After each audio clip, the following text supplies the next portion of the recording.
Pabiro na naman po sinabi po atin ni Pastor dito. Sabi po niya, bakit pag wala ang pastor o absent si pastor, kunyari, for example na nanghihina isang Kristiyano, lagi ipipm si pastor, ipipm si leader, nanghihina ako, pastor. Bakit sabi nga pastor, bakit nga ganoon? Hindi dapat, dapat, sabi pastor, dapat, ang unang-unang nalapitan muna ang Lord bago ang pastor. Kasi, iisa naman ang spirit natin, sabi ni pastor. Tapos sabi ko niya, bakit ang mga kasi pag wala ang pastor,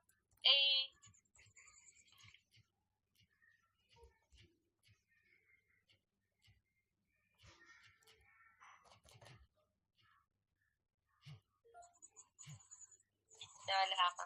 Ayun, nalala ko na habang sinishare ni Sis Abby Carino. Tapos sabi pa ni Pastor, pag broken heart, yung mananampalataya, ang mga tupa, ang unang-unang nilalapitan, yung pastor. So, yung leader. Sige, dapat muna, ang Lord muna. Naalala ko lang naman po mga nagkakapatid sa same day po, no, sinasabi ni Sis Abby. Talagang, kaya habang sinashare po ito ni Sis Abby, talagang napapaimig po ako. Kasi, sabi ko nga, oo nga, bago tayo lumapit sa ibang tao, sa Lord muna. So yun, nasingit ko lang po mga nagkakapatid kasi nakaka-bless yung topic ngayon. Alam ko pong lahat ay nakarelate. Ayan po ba? So yun, bago po ako tumawag ng mag-i-insight, o bago mag-insight po kayo mga kapatid, announce ko lang po, bigyan ko lang po kayo ng 5 to 10 minutes. O sabihin natin 5 minutes po, mga kapatid, para lahat po tayo. Pamute po mga kapatid. So, bigyan ko lang po kayo ng 5 minutes para makapag-insight. No, huwag natin habaan. At alam ko naman po na bawat insight po natin, kahit nagsiman yan, o ano naman yan, mahalaga na kapag insight po tayo. Ano ba yung natutunan natin sa topic? Amen po ba mga nagkakapatid? So, okay, next na. Ang unang natin tawagin, mga kapatid, si Brother Brian. Okay, sige, orasan ko lang. Siguro mga, 10:02, sige. Yun, mga kapatid, aminin ko sa inyo, yung message ni Sis Abig, no offense po, pero medyo nakarelate ako. Malaking relation sa akin yung topic. Kasi naranasan ko yan eh. Naranasan ko yan sa mga previous churches na pinuntahan ko. And ang masasabi ko lang dyan, kahit tinamaan ako dun sa message, alam ko may pinapaalala sa akin yung si Lord na still at the end of the day, kahit may issue ka dun sa kapatiran mo sa mga previous churches, makipag-ayos ka pa din in the end. Pero kasi ako ready ako kasi makipag-ayos sa mga Kristiyano na nakakonflict ko. Pero sila, they are not ready to forgive me. So, sabi ko, Panginoon, ikaw na ang bahala sa mga Kristiyano na yan. Kasi at the end of the day, I've done my part. I did my best. I want a resolution. I want you want me, Lord, to have a peaceful talk with those servants of yours, but they choose to deny it. So wala na akong magagawa. So sabi ko sa Panginoon, Lord, pinagkakatiwala ko na lang sa'yo na itong mga lingkod nyo na ayaw kong patawarin kung ano mang issue, maliit na bagay, is ikaw na bahala, Panginoong, magpaunawa sa kanila ng forgiveness. Kasi kayo naman, Panginoong Jesucristo, nagtuturo ng pagpapatawad. Pero ngayon, kung ayaw nila na magpatawad sa akin dahil sa tingin nila ang laki ng kasalanan ko, so wala na akong magagawa dun, mga kapatid, kasi it's their choice. Hindi ko na pagsisisihan sa bandang huli yan. Kung ma-judge po sila ng Panginoon at nakita ng Lord, hindi nila talaga ako pinatawad, nandun pa rin yung hate, hindi ko na po kasalanan yung mga kapatid. Pero ako, at least, what I can do on my part is I will always pray for them. I will always forgive them sa prayers. Of course, that will be process. Kasi syempre, masakit sa akin. Gusto ko nang maayos yung issue sa isang kapatiran tapos tatanggihan lang. So, pasensya na po, medyo prangka ako ngayon kasi nag-testimony din ako kanina sa loob ng bilangguan sa Antipolo Rizal kasama yung aking pastor friend na si Pastor Joel Capio. So, glory to God. Kaya yung pagsasalita ko ngayon, talagang bukang bibig na on fire talaga. Hindi ako tong Brian na nagpapatawa sa inyo, hindi tong Brian na laging nagjo-joke kasi kailangan ngayon medyo seryoso tayo sa salita ng Diyos pag nakikinig tayo. Yun nga, tama yung mga reminders natin dito na wag mag-ingay, na wag unrelated yung mga chinachat. So tama yung mga kapatid, mga reminders na yan para sa Lord, para naman sa pagsunod natin sa Panginoon yan. So ayun, ang paalala lang sa atin ng Panginoon sa 1 Corinthians chapter 1 verse 10 is kung maaari lang talaga, kailangan maayos natin yung mga issues na yan, maayos natin. Pero pag alam natin mga kapatid na hindi sila ready, wag muna natin pilitin kasi decision nila yan tayo ready tayo, pero paano naman sila, handa ba sila? Kung hindi sila handa mga kapatid, wala naman tayong magagawa kasi binigyan tayo ng Panginoon ng free will. Choice natin yan, whether sundin natin yung gusto ng Panginoon or i-reject natin yung gusto ni Lord at magpadaya kay Satan. Dalawa lang naman yan, dalawang choice lang yung mga kapatid. Hindi tayo pwedeng gigitna na walang comment, walang reaction, kasi kailangan mamili lang tayo sa dalawang yan. So, sa akin, praise be to God, yung last year, nakipag-reconcile ako sa mga kapatiran ko nakasama way back 2015. Diyan, tapangalan ko to, pero hindi to para siraan, pero praise be to God, naayos ko yung aking spiritual relationship diyan. Kasama sila Pastor Joel Capio diyan, yung dati kong naging church na kinabibilangan ko noon, way back before the pandemic, kanila Sister Iya Mencias. So I'm part of those people. I'm part of those anointed servants. Kasi may mga past issues in the past na hindi naayos. Kaya hindi kami nag-usap for more than 3 years. Pero last year, pinag-reconcile kami ng Panginoon. Kasi ang sabi ng Panginoon, kailangan mag-usap na kami, kailangan maayos na yung issue. Kasi sa totoo lang mga kapatid, ang hirap nito Parang paano ba natin masasabi na mapapasama tayo sa rapture tapos may unforgiveness tayo sa ating kapatiran?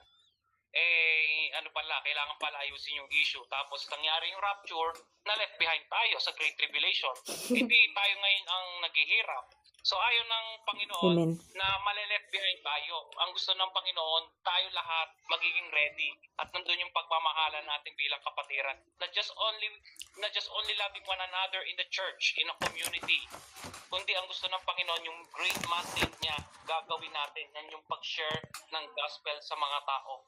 So, ang paalala lang sa atin ng Panginoon ngayon sa message nito, kung may mga kapatiran tayong may issue at kapag ready na tayo na makipag-usap sa kanila in person, mas maganda in person na kausapin, hindi sa chat, hindi sa kung anong technology na gagamitin, in person o kaya kahit video chat yan, pwede yan.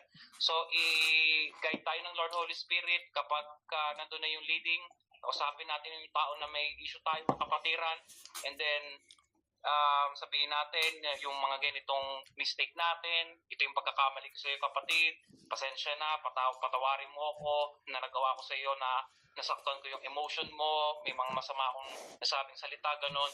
Para mga kapatid, yung ending nito, ito yung sinasabing forgiveness and reconciliation 100%. Pero kapag ang desisyon ng isang kapatiran, yung sinasabi ni Sister Abby, na kapag yung isang kapatiran ay hindi, pasensya na po, extend ko ng more than 5 minutes, basta wag lang mag 10 minutes. Basta pagka ang isang kapatiran ay hindi nagpatawad pa rin, nandun pa rin yung pride, mamataas pa rin siya at the end of the day, ayaw niyang aminin yung pagkakamali niya, ang mangyayari na ending niya mga kapatid is forgiveness and good closure na lang. So it means, yung good closure na yan, parang ginawa mo na yung part mo, nag-oo yung isang kapatiran mo, pero nandun pa rin yung medyo nag-self-defense siya. So ano na lang kayo, parang may forgiveness na kayo sa isa't isa, tapos part ways na kayo ng buhay nyo, wala nang pakilmahan. Pero nandun na yung forgiveness. Pinatawad mo na yung tao, kasi hindi na kayo pwedeng, parang sabihin natin na maibalik sa dati yung spiritual relationship na close kayo dati sa church. Wala na yon. Magkakanya-kanya na kayo ng buhay. Pero ayaw kasi ng Panginoon na yun ang magiging ending natin. Ang gusto ng Lord, forgiveness, and real reconciliation. Yun ang gusto ng Lord. Kasi yun naman talaga tinuro sa atin as Christians.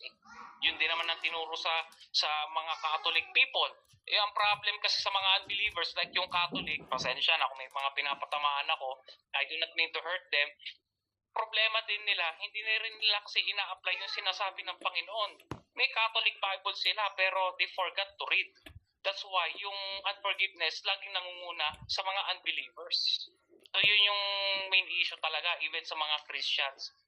We are just lacking application sa salita ng Panginoon kasi masakit kapag nirebuke tayo ng Panginoon. Yun talaga yung katotohanan. Kaya yung pandarayan ni Satan sa atin, laging dinadaya na, ay, hindi ka na mahal ng Panginoon, ay, hindi ka na mahal ng kapatiran mo na yan. Kasi ito yung ginawa mong kasalanan, ganon, karumal-dumal, something ganon. Pero ang totoo, tinuturuan tayo ng Panginoon na magpatawad, na magmahalan sa isa't isa, maayos yung relasyon na nasira. Kasi ayaw ng Panginoon na lahat tayo maleleft behind sa rapture. Gusto niya lahat tayo mapapasama sa rapture. Nandun yung pagmamahalan dapat, hindi pwedeng may hate. Gusto ng Lord 100% agape love sa kapatiran and even sa lahat ng tao. So, yun lang po mga kapatid yung ma-share ko. Pasensya na-extend ng more than 5 minutes. Basta yun yung aking magiging insight sa preaching ni Sister Abig. Praise be to the Lord. Salamat na marami sa Lord. Salamat kay Sis Abig. At salamat sa lahat na nag-pray sa akin dito sa OPG. Yung totoong agape love nyo sa akin. Salamat po sa pagtanggap nyo sa akin. Amen and praise the Lord. Hallelujah. Amen. Amen. Amen. Salamat, Brother Bryce, sa pag-i-insight. Nakaka-bless yung insight mo. Naalala ko kasi yung pag ganyang oras po talaga, no? Natutuwa talaga kay Bry kasi talagang maano ko siya sa oras. Actually, pag itong oras po, limit kami, medyo mahigpit kami ni naalala ko lang si Brother Rex, Sister Len, ganitong oras, Sister Len, ganito yun. Bigla ko lang naalala. So yan, mga langga kapatid. At next natin tawagin ang ating magandang kapatid din po, si Sister Sharon Hilagan. Amen. Lalabas na po ako. Salamat sa topic po ni Sis Abby. Pati hindi ko naiyak ako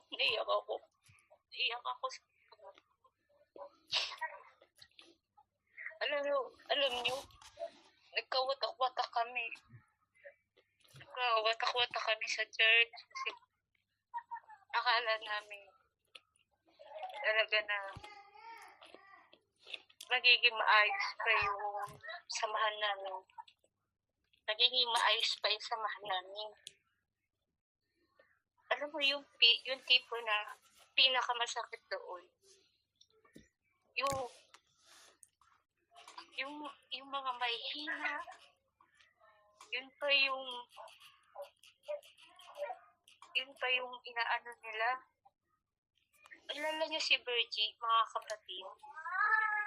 Testify ko si Virgie sa inyo. Hindi ko siya kinitisin sa inyo, mga kapatid. Kasi si Virgie, sobrang naawa ko. Alam mo, hindi ako makatulog. Nakapray sa kanya. Kasi, alam mo yun, tipo na, grabe yung naranasan niya noong time nasa Nueva Ecija siya. Talagang inalaw talaga ng Lord na paalisin siya doon sa church na yun. Yung pastor namin dati.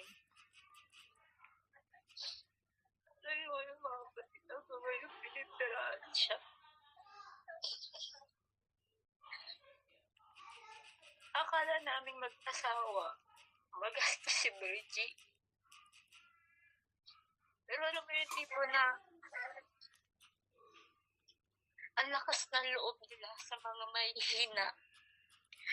Kasi alam nila na yung mga mahihina ay madaling mapaniwala. Pero yung tipo na sabi ko, Virgie, ba't di mo nakita yung kilos ng kaaway? Hindi talaga kalooban ng Diyos na manatili ka at makakasama sila. Kasi hindi na healthy yung spiritual mo pag sila kasama mo.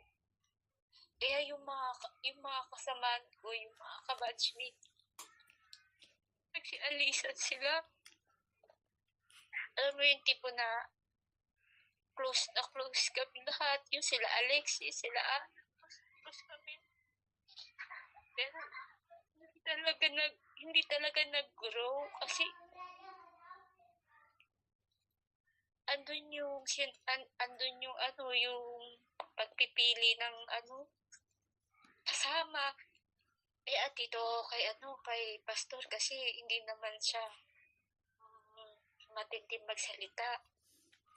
Dito kay brother kasi palagi siyang on time pag ganito.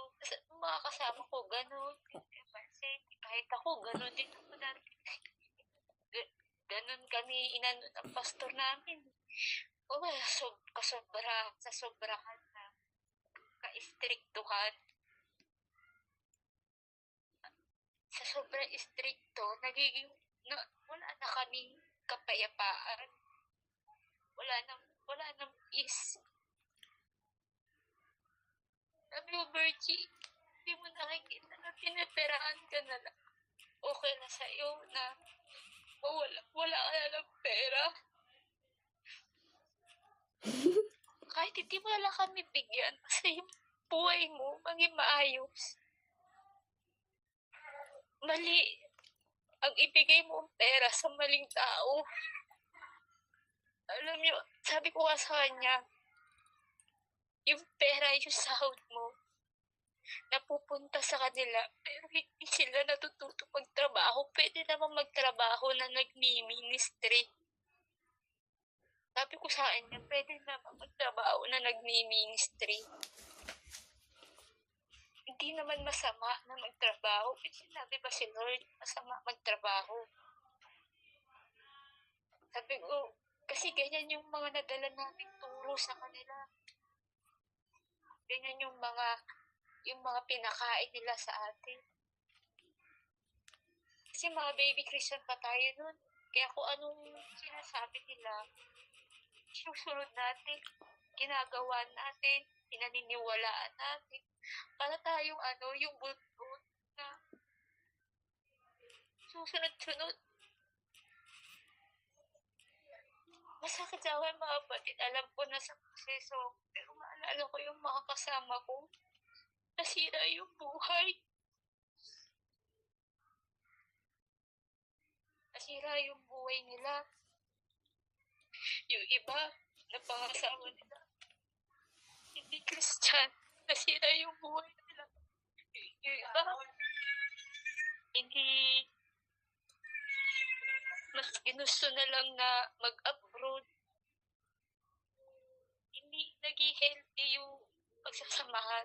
Kasi meron pastor na akala ko, hindi ko sila inusgan.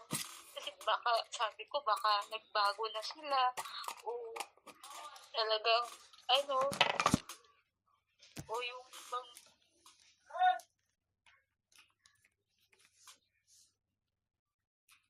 parang sabi ko, siguro bago na sila o talagang meron na silang takot sa Panginoon. Pero parang mas lumala sila lalo. Mas pinipirahan pa nila yung tao na walang kamalay-malay. Tapos pipilitin pa na parang mangutang para lang bigyan, para lang daw sa kaharian ng Diyos. Yung bata na nagagawa na magsinungaling, nakakagawa na ng kasalanan dahil sa kanila. Kaya pag nakikita ko yung post nila, parang meron pa rin tinik na nakabaon sa puso ko. Sabi ko, sana, sabi ko, Lord, na sana totoong binago na talaga kayo ng Panginoon. Nawahit wala ng tao na mabiktima pa na katulad na ginawa sa amin. Sabi ko sa Panginoon, Lord, alam ko lahat ng tao nasa proseso. lahat ng tao dumadaan muna sa proseso bago magbago. Paano ko din sa aking ginawa. Sa totoo lang, naging mangmang kami nun. Kasi wala kami alam. Ang alam lang namin, maging on part kay Lord para lumago ka at makagamit-gamit ka sa kaharian niya. Pero hindi, dinidiscriminate ka. Kinikriticize ka, lahat na lang, ganun yung ginagawa nila. Pero, wala yung mga kapatid, yung magandang blessing na natanggap talaga namin sa Panginoon na nilabas kami doon. Lahat kami nilabas na doon. Kasi alam ng Panginoon, hindi na healthy yung spiritual namin, pagkasama pa namin ng mga pastor namin. Hindi ko in-expect na mangyayari yun. Lalo na kay Bergie, wala na siya sa amin dito. Sabi ko, kung hindi ka makikinig sa amin, sige, ikaw nang bahala na sa buhay mo. Kasi, ikaw ang free will mo yan, buhay mo yan, desisyon mo yan. Pero lagi mong tatandaan, magpatuloy ka sa Panginoon. Yun lang ang pinakamalaga. Wala nang ibang yung goal. Tuparin mo yung pangarap mo, tuparin mo lahat, nakasama ang Panginoon. Yun lang ang sinabi ko sa kanya. Sakit sa akin kasi ayoko na mawala siya sa akin. Kasi naalala ko yung mga kasamaan ko. Maalala ko sila na nasira yung buhay nila. Pero yung iba nagpatuloy. Salamat talaga ako sa Panginoon, mga kapatid. Marami man ako ma-share. Kaso hanggang dito na lang. Umiyak na yung anak ko. Salamat inyo, mga kapatid. Amen. Amen. Salamat siya sa magandang pag-share sa buhay ni Virgil. Pray na Lord sa buhay mo siya at ipag-pray din natin si Virgie na bigyan siya ng discernment at wisdom ng Lord. So yung next natin tawagin si Nanay Nene. Nay, pwede po ba kayo mag-inside, Nay? Yun. Hello po, magandang gabi sa ating lahat. Ayun, medyo relate ako dyan sa topic ni Sister Beck. Bali, hindi naman po ako yung kaya lang, po dito yung family ko. Kasi buong family ko, nandito kabilang dito sa church at hindi lamang 13 years, kundi 30 years. 30 years po silang naandito. Ito yung church na andito sa harap namin. Bali, naman po, maganda naman. Ayos naman po ang mga teachings. Pero, naalala ko yung turo ni Pas Dani kahapon, nung Friday yata yun, about sa mga sa churches na parang hindi na nagiging kaaya-aya sa mo 30 years. Bali po itong kapatid ko na to, medyo may siya nagkamali lang siya ng pagsaway sa isang bata na tinitira yung bahay niya. Ngayon, kung dating sundalo itong kapatid ko, parang yung kanyang boses medyo malakas, parang dala-dala niya yung sa dati niyang work. Tapos ngayon na yun, parang doon lang, parang inanuhan na kaagad siya ng pastora nila. Parang iba na, ang okay sana kung kinausap siya, kaso hindi siya kinausap. Kaya nangyari po dito sa aking kapatid na to, na lahat ng aking pamilya na nandito sa church na ito ay lumipat at bali hindi lang din po 2.5 hours yung tinatakbo para makarating doon sa bago namin church na which is mahanaan na ang pangalan nito sa Morong po yan. Bali tinatakbo na siguro nga mga 2 oras din kasi 1 oras sa bangka tapos pinangonan Morong o San Guillermo mga 45 minutes ganun. Kaya yun po yung tinatakbo namin every Sunday. Ngayon, dahil nga po dito sa ano to, hindi man lang siya kinausap po noong pastora na ano, bali at siya parang inanuhan ka agad na ipulpito pa. Yung parang naipulpito pa yung pagkakamaling yun na hindi man lang nalinawan kung ano bang naging kung ano ba nangyari. Ayun basta. Kaya hanggang ngayon po, parang negatibo pa yung relationship. Pero ayon naman sa kapatid ko, panganay po namin to ayon naman sa kanya, okay na yung kanyang puso, nakapagpatawad na siya. Pero parang hindi pa siya handang umarap dito sa namin, sa dati nilang pastora. Ako po kasi talagang hindi sumisimba.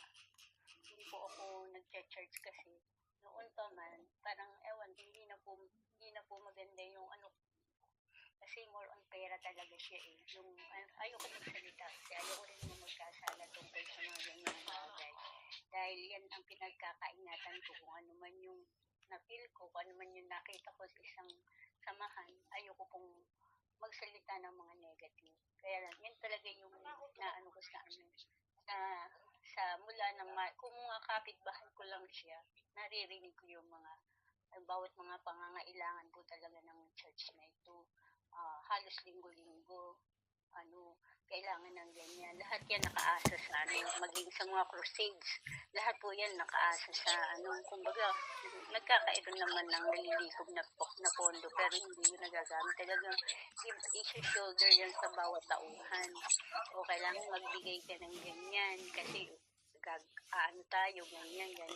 Kaya ang mga members, kahit na siya ay nangungutangan, nagpa 5-6, ganyan po yung nangyayari dito sa namin, sa ito sinasabi ng church. Kaya ito, natuluyan na pong nagpaalam yung yung kapatid ko, na nakita ko naman na yung church na nilipatan niya is okay naman po. Ayun, kaya sumama po ako kasi parang matagal na rin akong hinihila ng Panginoon na talagang lumapit at makipagtipon po sa kapatiran. Kaya yun, sumama po ako. Kaya halos wala pa akong 1 taon na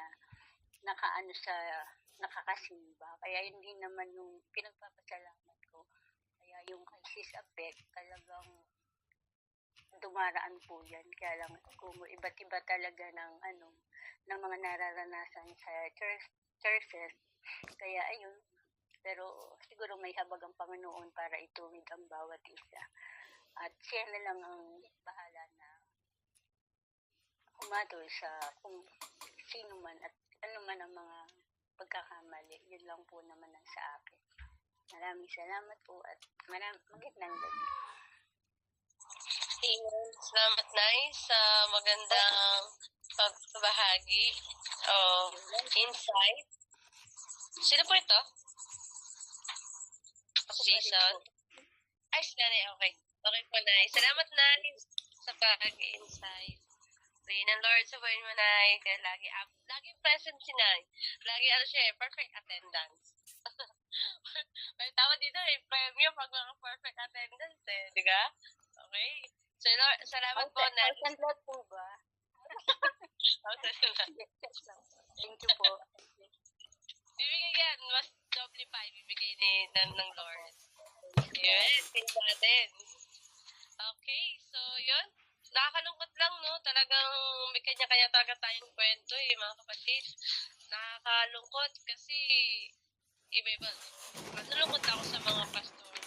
At hindi po aksidente na ituro din to ng nila, Pastor Danny. Alam niyo po ba, sabi ni Pastor Danny, nag-PM sa akin kahapon, ang ganda po ng topic niya po sa next Thursday. Hindi ko lang po sasabihin, pero maganda po. Maganda talaga. Diba? Nakamiss ako talaga. Grabe yung topic ni Pastor Danny. So yun, mga kapatid, malungkot naman yung kanya-kanyang Kaya meron po pala ako bago ako magtawag pa ng isa, magtawag pa. So, late naman kasi po tayo. Okay lang po ba mag-extend tayo, no? Meron lang ako napakinggang isang preacher, no? Isang pastor. At ang sabi po niya sa isang preacher na, nawakalunok nag-ano yung aking lalamunan. Ayun, sabi po niya, no? Na sa mga hindi lang ito patungkol po mga kapatid sa pastor leader. Patungkol din po ito sa mga kapwa mananampalataya. Sa kalahatan naman po ito eh. Hindi lang po ito sa isang church, hindi lang sa churches natin, kundi pangkalahatan po ito mga kapatid. At sabi nga ng pastor na napakinggan ko po, no, na bakit daw po, no, kapag meron po isang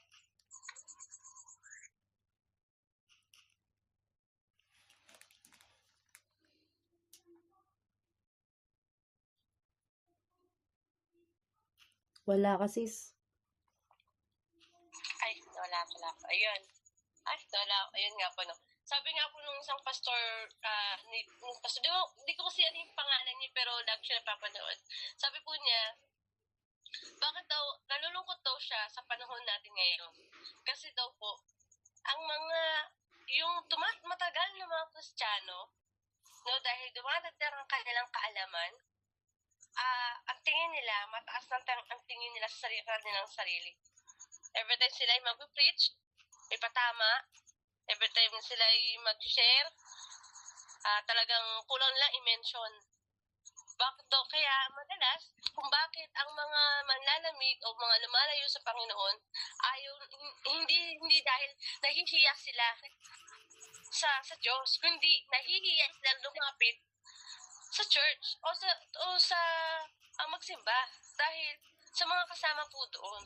Sabi po niya, yung in-example po niya, no, yung alibukang anak. Kung bakit daw namamadali daw po yung tatay, yung ama, tumakbo sa kanyang anak dahil daw po maaring sabi po niya na in-example lang niya, maaari daw po na kung ang unang lumapit daw po daw yung kuya, yung kapatid, maaari magulpi.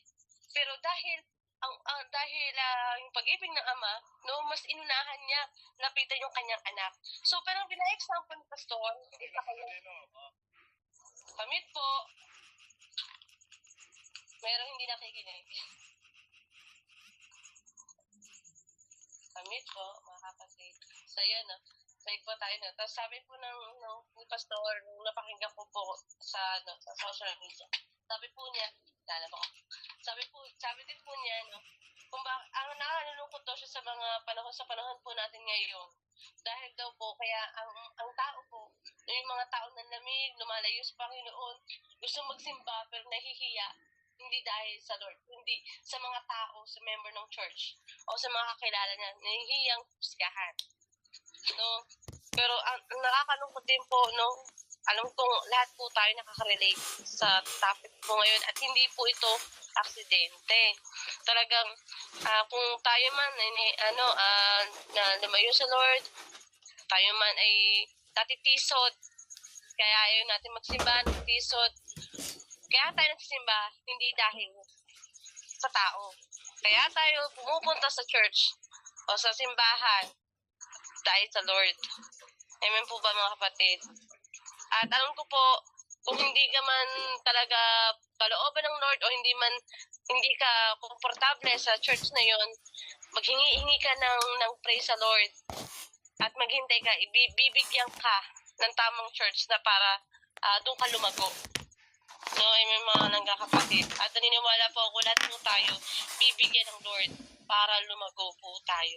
So yun, yung next natin tawagin, si Charles, na kanina pa po umaingay. Ikaw na, Avocado.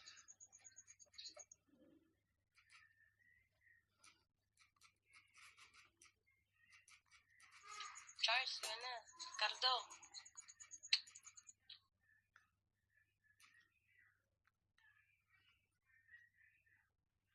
Baka tulog na are. Okay, next natin tawagin si Brother Ruben. Brother Ruben. Hello po, Sterlen. Yes po. Hello po. Saan mo pala naman? Mahal ako sa gets. Siya di ko natapos yung ano study at kaya ginutom po kasi hindi ako napunan pa. Tapos tapos na rin ng pinggan. So, Gutom din ako saglit eh. Salamat sa Panginoon at nakajul po ulit ako ngayong gabi. At salamat sa mensahe mo kasi nga talagang isa itong sa akin yung tungkol nga ito sa bilang magkapatid sa pananampalataya at dito po yung sa loob ng simbahan bilang isang pamilya ng simbahan. Isa sa tinuro ni Apostol Pablo na isang paalala na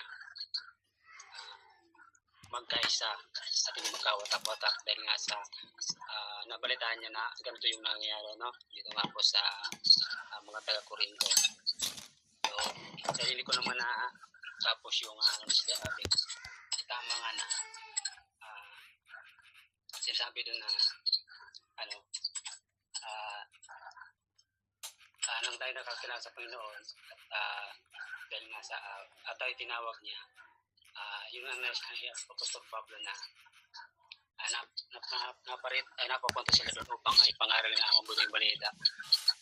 Pero hindi ibig sabihin na pagdating sa point na nang tayo ay natuto, lumago, tapos yun nga marami nating nalaman, isa dapat natin ingatan at iwasan ay yung sarili natin na ang ating ipagmalaki, kumbaga yung ating pride. Wag natin tong ano na sa sarili natin kasi wala naman tayong dapat talaga ipagmalaki. Sino ba naman tayo? Diba? Yun nga, diba sasabi sa talata na ang dapat nga natin ipagmalaki ay yung ginawa natin ng Panginoon Jesucristo. Kasi nga wala tayong ipagmalaki sa kanya kasi ano lang naman tayo. Ano man ang ginawa natin dahil ito sa ano natin sa kanya. So ito kasi yung tinutukoy niya dito yung pangaral ng mabuting balita at yung may apply natin sa sarili natin yung pusong yung sabi natin yung pag-ibig natin kasi ayun ito ang halimbawa. Yun nga, masasabi tayo na magaling tayo magturo, ano na lahat, kabisado natin, sabihin pa natin. Pero kung wala naman yung sa puso natin, yung pag-ibig na nananatili sa atin na yun nga, yung gusto natin tayo maging magaling. Yun nga, pagdating nga sa church, di ba? Mayroon dyan na may lalabas dyan na kung hindi sila magugustuhan yung ugali kasi nga, di ba ikaw, ang ano mo lang laman yun ang ano mo, yung ano nga, pero tapos siya naman, gusto niyang yung sarili niya, yung kanyang ipagmalaki na kung naman yung kanyang nilalaman. Ando na nga po talaga yung, kasi pride talaga po ang dito, ang ibabaw, yung sarili niya. Kaya pagdating sa Panginoon, kanyang sisirain, kung hindi niya kikilalanin yung pagiging matalino natin o marunong. Kaya mas pinilingan niya o kinabagan niya yung mga mga mahihina sapagat naroon sa kanilang puso yung pagsunod sa kalooban ng Panginoon kung paano nila tularan ang ating Panginoong Kristo, kung paano siya nangaral upang ipahatid niya sa atin ang mabuting balita sapagat na yun lang naman ang nais ng Panginoon, yung iparamdam sa atin yung kanyang pagmamahal at iligtas tayo sa ating mga kasalanan. Dahil yun lang naman po talaga ang pinaka greatest commission ng ating Panginoon ay yung may pangaral ang mabuting balita at mapanatili yung pagmamahal. Kaya nga, yung nga sabi nga ni Sister rin kanina, ito hindi lang para sa mga Kristiyano, sa natin mga kapalaya, believer, maging sa lahat, ito ay nangyayari ngayon talaga. Kaya kailangan po na ganitong pag-aaral kailangan ma-share natin kung paano tayo mamuhay ng yung nalalamaan ko dito, yung pag-ibig ko talaga. Kung nating peralim yung sarili nating kaalaman. Kaya nga, diba, nasabi nga po sa talata na sa Proverbs na 3:5 na huwag tayong manalig sa ating sariling karunungan. Kundi po yun, doon po tayo sa karunungan ng Panginoon kung paano tayo magpasakop sa kanyang kalooban. Huwag nating isipin mas magaling tayo. Kasi wala naman ibang mas magaling. Tatanong mo ng ano mo nang ginawa natin. Hindi natin kayang tapatan ang ginawa ng Panginoon. Kasi nga, dahil nga sa pag-ibig ng Diyos, kinabahagan tayo. Tayo ay niligtas sa kanyang grace po. Kaya napakaganda po ng ating topic kasi talagang yun nga, maraming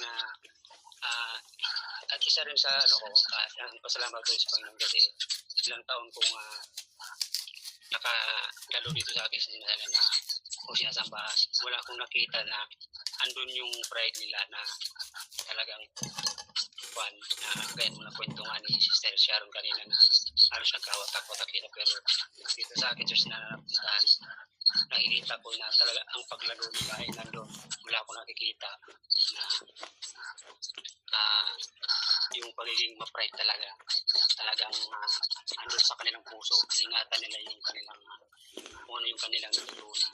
Pero mayroon mga hindi tumuloy dahil siguro sa hindi na kaya nilang mahirap hindi naman sa nag-judge ako. Kaya isa lang sa nakakalangkot kasi mayroong mga hindi tumutuloy, hindi ko rin alam kung bakit. Pero wala ko nakikita na gano'n na talaga. Kasi siguro sa ano rin ang buhay nila.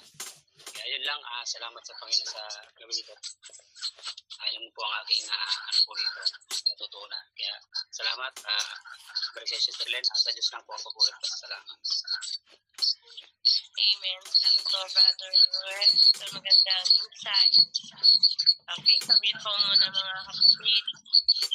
Next natin tawagin. Hello po tayo. Nakasisi tayo. Pwede ba naman ipapakinggan natin? Sabihin po mga kapatid. Kala ko ako nalibig mo. Si Kuya dyan muna. Sila si Brother na. Actually, maganda na. Maganda sa yung topic. Parang no? Parang related naman lahat. Follow-up ko lang sa whether this is Sharon. Yung naramdaman ko yung nag-kiss niya. Nasa namin yun. Nasa namin yun. Dahil gusto mo magkakasama sa Diyos. Hindi mo ganun. Bakit kailangan ito? Lalo na yung membro. No? Bakit kailangan ito yung tao? Maraming beses ako nakakita ng ganyan visitors namin dati. Kawawa, kasi nakikita ako. Katrabaho naman, sila border sa church. Pero, hindi naman nag-pastor yun nag-google sa kanya. Ano lang siya, asawa siya ng financier ng church namin. Meron talaga kaming head pastor, babae, ng Nigeria, Sister Grace. Yun ang pinaka-leader namin, head pastor namin sa Sister.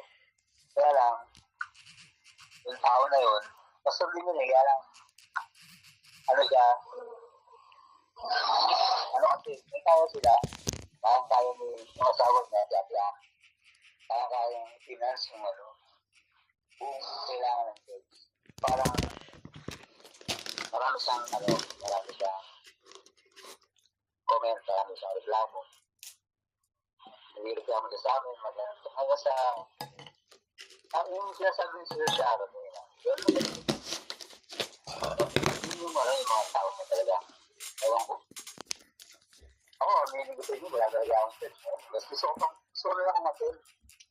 Pero, mga kapatid miss po ako nga. Talagang, multitask po ako sa church. Full-time mas bishop kami doon. Full-time kami. Talagang, trabaho ako, may nagtatrabaho din ako. Talagang, full time ako. Wala akong pahinga. Nakapahinga ko lang.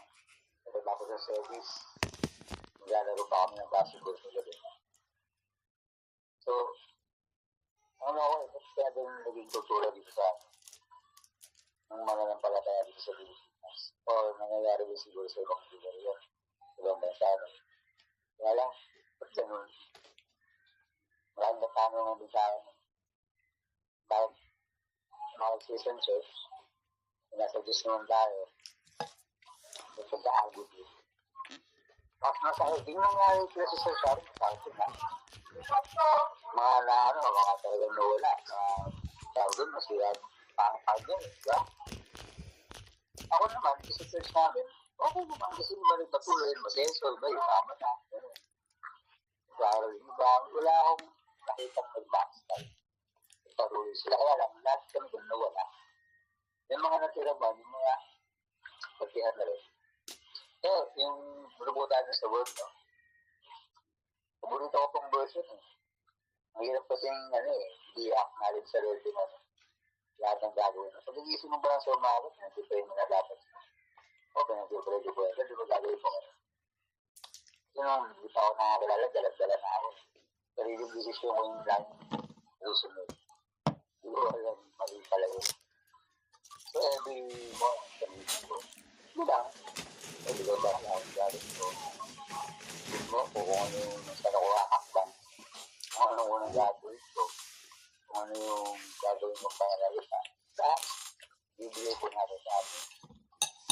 Tama ako lahat na nag-usap sa nila na ako mga kamahulog din sa naturo. Pakapaganda. Sinabi ko buwag magturo. Maganda po tayo. Ina po, si Len. Salamat sa inyo. Salamat po, Jun. Amen.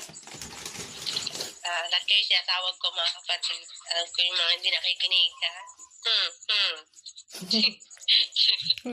Kailan kayo mga hindi nakikinig? Next natin tawagin si Charles.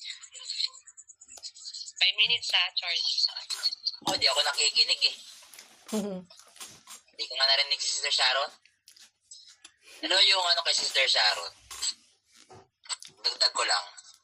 Kasi nakaranas di ako ng ganyan eh. Iba yung mga iba ang cycle nga ng church. Depende sa pastor. Depende sa mga namumuno. Pag yung namumuno, ay style katulad ni Kibuloy. Parang ang tingin sa tao, owner niya, pag may-ari niya, mahirap yung ganun. Kasi yun ang delikado na leadership. Kasi di lahat, kasi yung may mga pastor kasi talaga na legit na nabubuhay by grace. Kaya yung church na malago.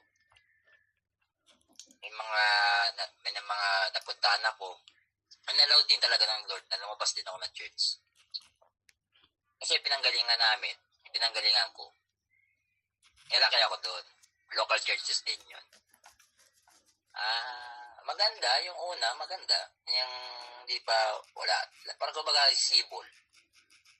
Pero yung one time, si Lord, bawat isa, bilis si Lord na mga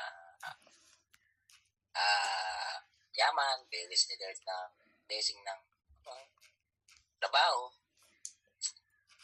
Pero nasubukan din. Nasubukan din talaga yung subukan din talaga yung faith. Kasi doon may papakita kung gaano ka talaga Panginoon eh. At pag pera na pinag-usapan, diyan nagkakasira-sira. Pag ang pera ang naibabaw at hindi na si Jesus, diyan mo makikita yung ugali ng tao. Magbabago talaga ang anyo pag naibabaw yung pera. Palagi ko, alam niyo naman yung tinutukoy ko eh. Kasi yan yung talaga yung nagiging karamihan, hindi naman lahat, pero karamihan na bumabagsak na church. Ganyan sa pera. Kasi hindi na balance. Kasi may mga Kristiyano na iba, tikit bulag, nakikita nila yung nangyayari sa loob ng church. Pero hindi nila pinapansin yun. May mga Kristiyano naman, nakita yun, tumatayo, nag-stand. Hindi natin maiwasan kasi ang pera ng church. Karamihan nagagamit sa tama, sa gawain ng Panginoon. Pero, kung titingnan nyo,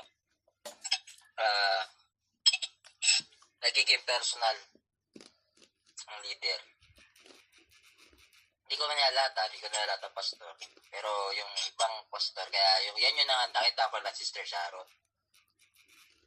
Nung dumating ako sa kanila, wala pa kasawa yan, Sister Sharon. Yun ang naramdaman ko. Sabi ko, kakaiba itong church na to. Hindi ko makita yung hindi ko maramdaman yung spiritual growing. Kasi, ikita mo sa nila sa congressional nila Pag ang congressional, makita mo yung aktibo, maintain yung mga youth, maintain yung men's at women's. Diyan mo nakikita yung palago ang church. Kasi sa amin, ganun din. Napansin ko, hindi rin malago. Kaya sabi ko, i-allow talaga ni Lord to ng malagas. Kasi may nakikita ang Lord na hindi balanse. Sa madaling salita, hindi lang yung ibabaw si Lord, ang ibabaw yung pera. Kaya, mas gugustuhin ni Lord na gano'n na chap-chapin na lang yun. I-divide siya.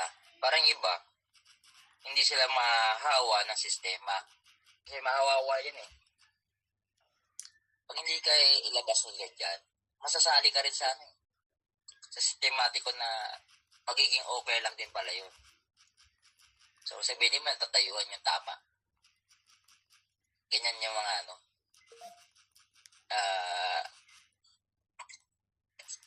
senaryo. Kaya sabi dyan, sa topic na yan, kung tampuhan lang, magawa ng magawa ng solusyon yan Kasi ang pagtampuhan,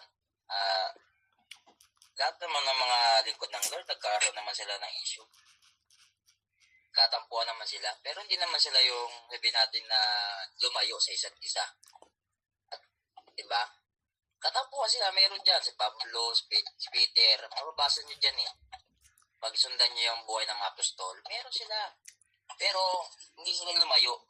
Kasi ang nila, ang main purpose nila, Panginoon. Kasi masarap yung fellowship nila kasi si Lord kasi ang sentro. Alam mo, kaya nilang mamatay. Kasi, sa Panginoon, siya yung punto, siya yung pinakabatong panlulukan. Kumbaga yung issue sa pera, wala yan Kaya nga sila nabuhay. Sabi nga ng mga apostol, nabuhay kami dahil sa gusto nyo na bigay nyo hindi, nabuhay kami sa ng Panginoon. Turo at niya. Yun ang paninindigan sa salita ng Lord. Kumbaga, nabubuhay sila, hindi dahil takot mamatay, takot magutom, Di sentro talaga nila, focus sa word. Kumbaga, yung sasabi ng Lord na ipangaral niyo ako, make disciple hanggang sa dulo, hanggang sa sabi kasama niyo ako hanggang sa dulo, sabi ng Panginoon. So, yun ang pinapangaral ng mga apostol na inaabot natin. Pag tayo tumindig sa ganon, tama tayo kasi yung ano yung binabasa natin na yun sasabi ng Panginoon na ina-apply natin sa buhay natin. Talagang tayo yung tinawag. Pero yung mga ito kasabi ko nga, yung mga nagpapanggap, yung mga sabi natin na ginagamit ng salita ng Lord for personal, delikado sila. Managot na lang sila. Yan na lang kanya. Kaya, di ko na, although siya ang ginamit ng Lord para makakilala ko, pero hindi ko siya